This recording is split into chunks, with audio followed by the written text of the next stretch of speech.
அஸ்ஸலாமு அலைக்கும் வரஹ்மத்துல்லாஹி வபரகாத்துஹு. அழகை பற்றி நம்மிடத்தில் ஒரு தவறான பார்வை இருக்கிறது.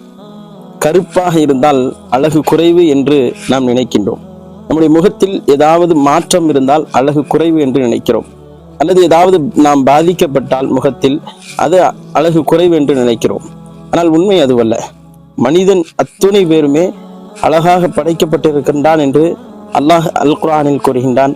லகத் ஹலக்னல் இன்சான ஃபி அஹ்ஸனி தக்வீம். மனிதனை நாம் அழகான அமைப்பில் படைத்தோம். இது எல்லா மனிதர்களையும் சொல்லக்கூடிய வார்த்தை.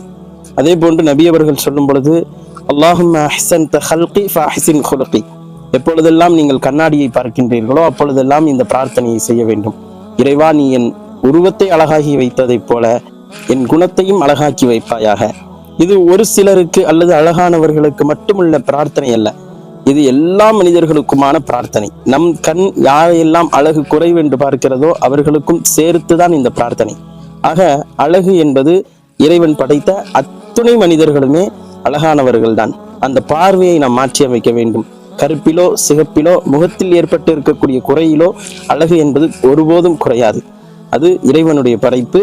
எல்லா மனிதர்களும் அழகுதான். சிலர் அவர்களுடைய வேலைப்பளுவின் காரணமாக அழகு குறைந்தவர்களாக காட்சியளிக்கிறார்களே தவிர மற்றபடி அத்துணை பேருமே அழகாக படைக்கப்பட்டிருக்கிறார்கள்.